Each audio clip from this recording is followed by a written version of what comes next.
اعوذ باللہ من الشیطان الرجیم بسم اللہ الرحمن الرحیم۔ اسلام ان آور لائف یہ ایک اسلامی یوٹیوب چینل ہے جس پہ مفتی سجاد حسین قادری صاحب روزانہ درس قرآن پاک ترجمہ اور تفسیر بیان فرماتے ہیں۔ اس چینل کی ویڈیو کو لائک، چینل کو سبسکرائب اور بیل آئیکن کو پریس کر کے اور ویڈیوز کو دیکھ کے آپ اپنی دنیا اور آخرت کو سنوار سکتے ہیں۔ یوصیکم اللہ فی اولادکم للذکر مثل حظ الانثیین فإن کن نساء فوق اثنتین فلہن ثلث ما ترک وإن كانت واحدة فلها النصف ولأبويه لكل واحد منهما السدس مما ترك إن كان له ولد فإن لم يكن له ولد ووارثه أبواه فلأمه الثلث فإن كان له إخوة فلأمه السدس من بعد وصية يوصي بها أو دين۔ اس آیت کے اندر اور اس سے اگلی آیت کے اندر اللہ تبارک و تعالی نے میراث کا جو حصہ جو علم ہے وہ یہاں پہ بیان فرمایا ہے، وراثت کے مسائل کو یہاں پہ بیان فرمایا ہے کہ کس شخص کا کتنا حصہ بنتا ہے، چاہے وہ بیٹی ہے، بیٹا ہے، بھائی ہے، بہن ہے، ماں باپ ہے، رشتہ دار ہیں، اور وراثت تقسیم کب ہوگی۔ یاد رکھیں سب سے پہلا مسئلہ یہ ہے کہ اگر کوئی شخص فوت ہو جاتا ہے تو اس کے پیسوں سے اس کا کفن دفن کا انتظام کیا جائے گا، صرف کفن اور دفن کا، ٹھیک ہے، باقی معاملات نہیں ہیں، باقی وہ ہمارے رسم و رواج کے مطابق ہے، صرف کفن کا اور دفن کا۔ کفنانے دفنانے کے بعد جو ہے وہ اس کا جتنا مال باقی بچ جائے گا، پھر دیکھا جائے گا کہ اس کے اوپر قرضہ کتنا ہے، پھر اسی کے مال سے اس کا قرضہ اتارا جائے گا۔ اگرچہ گھر بھی بیچ کر اتارنا پڑے تو سب سے پہلے اس کے گھر کو بیچ کر بھی قرضہ اتارا جائے گا، ایک بات۔ دوسری بات یہ ہے کہ پھر دیکھا جائے گا کہ آیا اس شخص نے کسی کے بارے میں وصیت تو نہیں کر رکھی ہے کہ میرے مرنے کے بعد میرا اتنا پیسہ اتنا مال جو ہے وہ فلانے بندے کو دے دینا۔ یہ دو تین مسئلے ہیں کہ اگر کوئی شخص فوت ہو جائے تو اس کے کفن دفن کے بعد سب سے پہلے اس کا قرضہ اتارا جائے گا، قرضہ اتارنے کے بعد پھر اس کی جو وصیت ہوگی کسی شخص کے بارے میں بھی اس کی وصیت کو پورا کیا جائے گا۔ پورا کرنے کے بعد جتنا مال بچ جائے گا، پیسہ بچ جائے گا، جائیداد بچ جائے گی، پھر اس جائیداد کو قریبی رشتہ داروں کے اندر جس کا جتنا حصہ بنتا ہے جو اللہ تعالیٰ نے یہاں بیان فرمایا ہے پھر اس کو تقسیم کیا جائے گا۔ ٹھیک ہے جی، مسئلہ سمجھ آ گیا؟ آگے سمجھ۔ اب دیکھیں جی، فرمایا یوصیکم اللہ فی اولادکم، اللہ تبارک و تعالیٰ تمہیں تمہاری اولاد کے بارے میں حکم فرماتا ہے کہ وراثت کو اس طرح تقسیم کرو۔ کیسے؟ فرمایا للذکر مثل حظ الانثیین، بیٹے کا دو حصے، دو بیٹے کا حصہ دو بیٹیوں کے برابر، بیٹے کا حصہ دو بیٹیوں کے برابر ہے۔ یعنی مطلب یہ ہے کہ اگر کسی شخص کے ایک بیٹا ہے اور دو بیٹیاں ہیں تو مال کس طرح تقسیم کیا جائے گا کہ بیٹے کو آدھا دے دیا جائے گا اور آدھا جو ہے وہ دو بیٹیوں کے اندر تقسیم کر دیا جائے گا۔ ٹھیک ہو گیا مسئلہ۔ پھر اگلا مسئلہ یہ ہے فإن كن نساء، بیٹا ہے ہی نہیں، اگر صرف بیٹیاں ہی بیٹیاں ہیں، فوق اثنتین، اور دو سے بھی زیادہ ہیں، کسی شخص کی صرف بیٹیاں ہیں اور ہیں بھی دو سے زیادہ، تو فلہن ثلث ما ترک، تو اس کے مال کے پھر تین حصے کیے جائیں گے اور تیسرا حصہ جو ہے وہ بیٹیوں کے اندر تقسیم کر دیا جائے گا، باقی دو حصے جو ہے وہ دوسرے رشتہ داروں کے اندر تقسیم کیے جائیں گے۔ سمجھ آ رہا ہے مسئلہ؟ موٹے موٹے مسئلے نے جنہاں کھولا مسئلہ پھر بڑی بڑی کتابیں پہ ہوئی ہیں نا، ٹھیک ہے، لیکن جنہیں اللہ تبارک و تعالیٰ نے اتنے بیان فرمایا وہ یہی ہے۔ فرمایا کہ اگر کسی شخص کی دو سے زیادہ بیٹیاں ہیں تو کیا کرے، اس مال کے جو اس نے چھوڑا ہے اس کے تین حصے کر دیے جائے اور تیسرا حصہ جو ہے وہ ساری بیٹیوں کے اندر تقسیم کر دیا جائے گا، باقی دو حصے جو ہے وہ اس کی سارے خاندان کے اندر جس کا جتنا حصہ بنتا ہے اس کو دے دیا جائے گا۔ وَإِن كَانَتْ وَاحِدَةً فَلَهَا النِّصْفُ، اگر کسی شخص کی ایک ہی بیٹی ہے تو فَلَهَا النِّصْفُ، جتنا بھی مال اس نے چھوڑا ہے اس کا آدھا حصہ، مال کا آدھا حصہ بیٹی کے حوالے کر دیا جائے گا، اس کے وارث بن جائے گی، اور باقی آدھا جو ہے وہ پوری قوم کے اندر تقسیم کر دیا جائے گا۔ سمجھ آ رہی؟ جی آگے سمجھ آئیے، یہ حصے بنتے جا رہے ہیں، ٹھیک ہے۔ والے ابوائہ لکل واحد منہم السدس مما ترک ان کان لہ ولد۔ اگلا مسئلہ وہ یہ ہے کہ اگر کسی شخص کی اولاد ہو، کسی شخص کی اولاد ہو، اگر وہ فوت ہو جائے تو اس کے ماں باپ جو ہے اس کا کتنا حصہ آئے گا؟ والے ابوائہ لکل واحد منہم السدس، ان کے ماں باپ کو پھر چھٹا حصہ دیا جائے گا، باقی حصہ جو ہے اولاد کو دے دیا جائے گا۔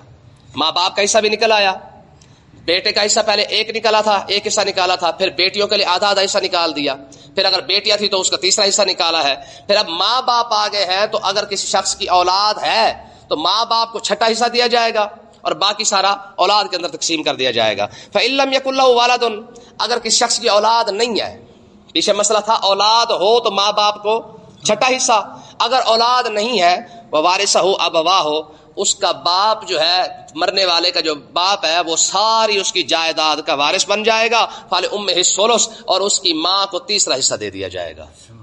پہلے ماں باپ کا چھٹا حصہ تھا, اب ماں باپ کا اپنا اولاد ہونے کی صورت میں, اب کیونکہ اولاد نہیں ہے تو اب اس صورت کے اندر ماں اپنا باپ ساری جائیداد کا وارث بنے گا اور ماں کو جو ہے وہ تیسرا حصہ دے دیا جائے گا. فَإِن كَانَ لَهُ إِخْوَةٌ اگر مرنے والے کے بہن بھائی ہیں تو کیا کیا جائے گا؟ فَلِأُمِّهِ السُّدُسُ مِن بَعْدِ وَصِيَّةٍ يُوصِي بِهَا أَوْ دَيْنٍ. پھر فرمایا کہ اگر مرنے والے کے اور بہن بھائی موجود تھے تو ماں کو جو اپنا تیسرا حصہ مل رہا تھا اب ماں کے 2 حصے کر دیے جائیں گے. اب ماں کو چھٹا حصہ دیا جائے گا اور باقی جو تیسرا حصہ جو ماں لے رہی تھی, 3 حصے ماں تیسرا حصہ لے رہی تھی, تو اب ماں کے لیے کیا کیا جائے گا؟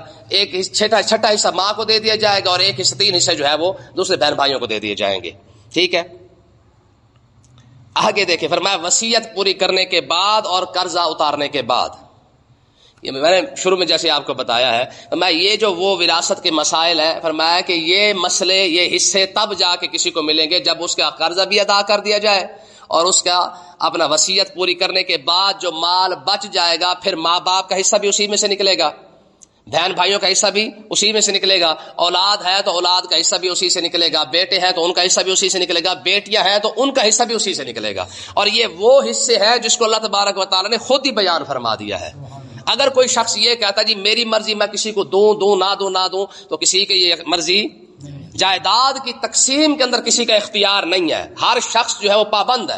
جیسے کہ آگے اللہ تبارک و تعالی نے ارشاد فرما دیا, فرمایا آباؤکم و ابناؤکم لا تدرون ایہم اقرب لکم نفعا, میں تمہارے باپ ہوں یا تمہارے بیٹے ہوں تم کون سا جانتے ہو کہ تم میں سے کون سا تمہیں جو ہے وہ فائدہ دینے والا ہے, تمہارا باپ سے تمہیں فائدہ ملے گا یا تمہارے بیٹوں سے تمہیں فائدہ ملے گا, تم تو نہیں جانتے, یہ تو رب کی ذات جانتی ہے.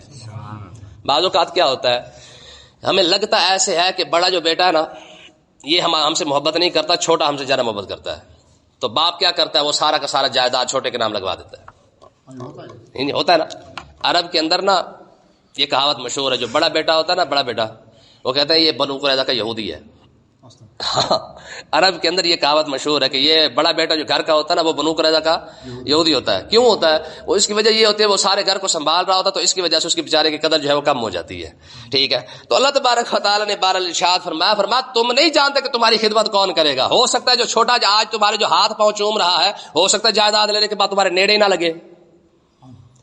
آباؤکم و ابناؤکم, اور تم نہیں جانتے لا تدرون ایہم اقرب لکم نفعا, فرمایا تم نہیں جانتے کہ کون سا تمہارا قریبی رشتہ دار تمہیں زیادہ فائدہ دے گا, تمہارا باپ دے گا یا تمہارا بیٹا دے گا. نا فریضۃ من اللہ, یہ اللہ کے فرض کیے ہوئے حصے ہیں, یہ اللہ کے فرض کیے ہوئے حصے ہے. کسی شخص کو یہ اجازت نہیں ہے کہ اپنی مرضی کا جو ہے وہ حصہ بنا کے کسی کو دے نہ دے. فرمایا نہ, خبردار, جس کا حصہ اللہ تعالیٰ نے جیسا بیان کر دیا ہے اس کو ویسا ہی عطا کیا جائے گا.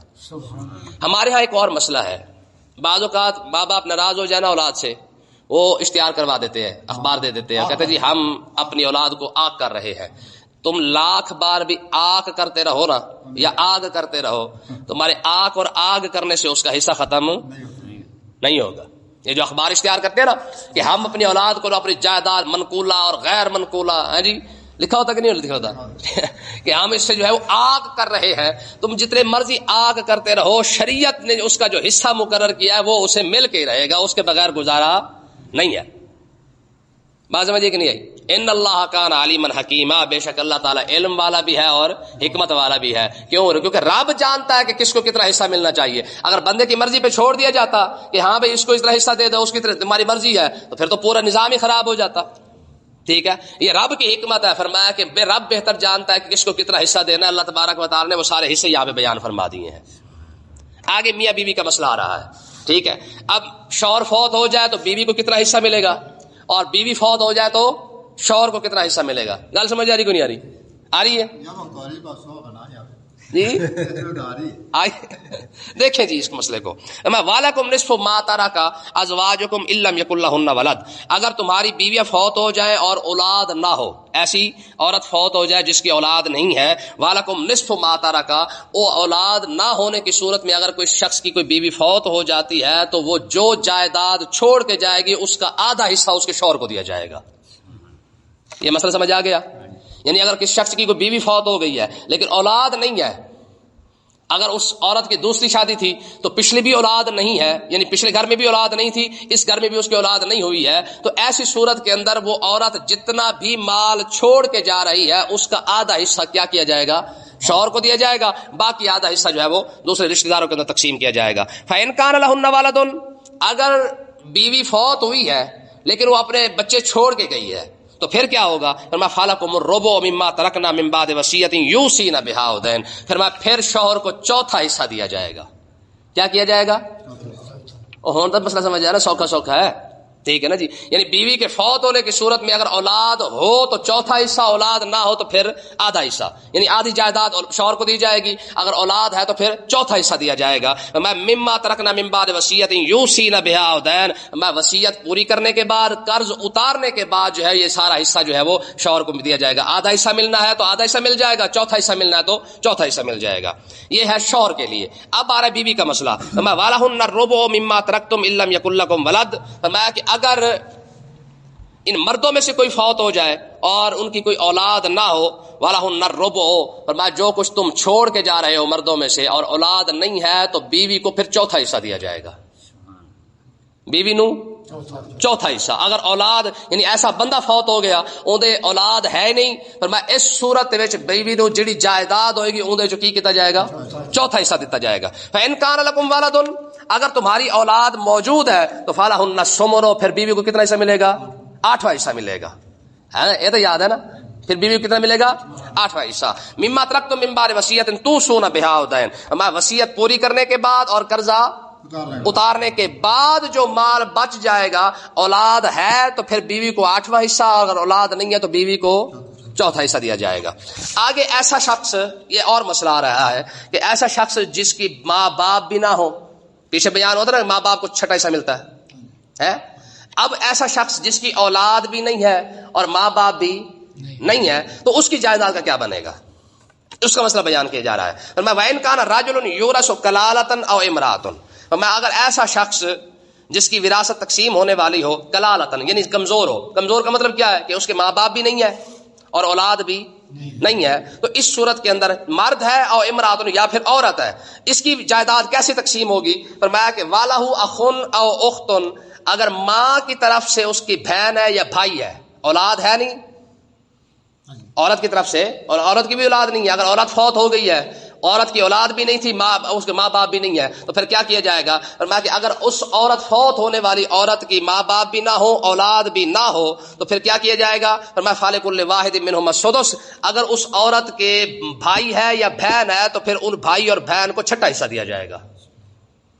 یعنی ایسی عورت فوت ہو جائے جن دی اولاد بھی نہ ہوئے, جن دا ماں پیو بھی نہ ہوئے, اس صورت وچ اون دے جڑے بہن بھرا ہون گے نا جتنے, وہ سارے نوں کی کیتا جائے گا؟ چھٹا حصہ دیتا جائے گا. ٹھیک ہے, ایویں ہی مرد ہے, اگر مرد ایسا فوت ہو گیا جن دی اولاد بھی نہیں تے ماں پیو بھی نہ ہوئے, اس صورت وچ بھی اس دی جائیداد جڑے اون دے بہن بھائی ہون گے نا انہاں نوں کتنا حصہ دیتا جائے گا؟ چھٹا حصہ دیتا جائے گا. فَإِن كَانُوا أَكْثَرَ مِن ذَلِكَ, اگر ایک بہن بھائی ہوئے تو پھر تو چھٹا حصہ, اگر ایک تو زیادہ ہو فَهُمْ شُرَكَاءُ فِي الثُّلُثِ, پھر اس کی جائیداد کو 3 حصوں میں تقسیم کیا جائے گا. تیسرا حصہ سارے بہن بھائیوں کو دیا جائے گا اور باقی 2 حصے جو ہے وہ پوری برادری کے اندر تقسیم کر دیے جائیں گے. اے فرض ہے اللہ تعالیٰ کی طرف اس علم دا سیکھنا. ٹھیک ہے جی. فرمایا من بعد وصیت یوصى بها أو دین, وصیت پوری کرنے کے بعد, قرض اتارنے کے بعد, غیر مدار, بغیر تکلیف دیے, وصیت من اللہ, یہ اللہ تبارک و تعالیٰ کی طرف سے تمہیں حکم ہے. ٹھیک ہے جی. واللہ علیم حکیم, اللہ تعالیٰ جاننے والا بھی ہے اور حکمت والا بھی ہے. اب جو کہتے ہیں نا کہ جناب ساڈی مرضی کریے کریے نہ کریے نہ کریے، انہاں واسطے خوشخبری سنو ذرا. فرمایا کہ جو بندہ اللہ تعالیٰ کا حکم مان لے، یعنی یہ جو وراثت کے مسائل اللہ نے بیان کیے ہیں اس کے مطابق جائیداد تقسیم کرے، اس کا انعام کیا ہے. اور جو بندہ کسی کا حصہ کھا جائے، اپنے ماں باپ کا کھا جائے، بہن بھائی کا کھا جائے، بیٹی کا کھا جائے، بھائی بیٹے کا کھا جائے، جی بڑے کا کھا جائے یا چھوٹے کا کھا جائے، اگر جو بندہ اس کا کھا جاتا ہے اس کا گناہ کیا ہے. فرمایا تل کا حدود اللہ، فرمایا یہ اللہ کی حدیں ہیں. اے وراثت مسائل کی نے اللہ دیا حداں نے. بیٹے کا حق کھایا تو رب کی حد تھوڑی ہے، بیٹی کا حق کھایا تو یہ بھی حد تھوڑی ہے، ماں باپ کا حق کھایا تو یہ بھی حد ہی تھوڑی ہے.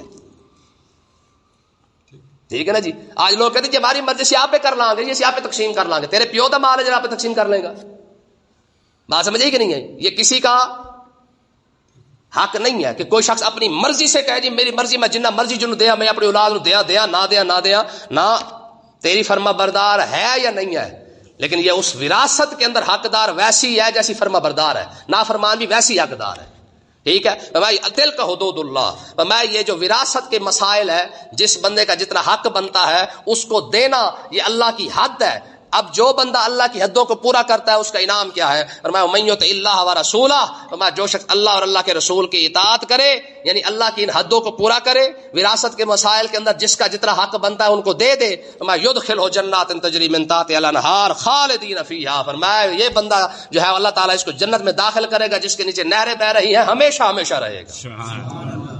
جی اپنی ساری اولاد کو یار پورا پورا حق دے جاؤ، اپنے ماں باپ کا حق دے دو، بہن بھائیوں کا حق دے دو، اپنی اولاد کا حق دے دو. فرمایا ایسا بندہ جو حق ادا کر کے آ رہا ہے، فرمایا ایسے بندے کو اللہ تبارک و تعالی جنت عطا فرمائے گا اور اس میں ہمیشہ ہمیشہ رہے گا. اور وذالک الفوز العظیم، رب نے فرمایا یہ بہت بڑی کامیابی ہے.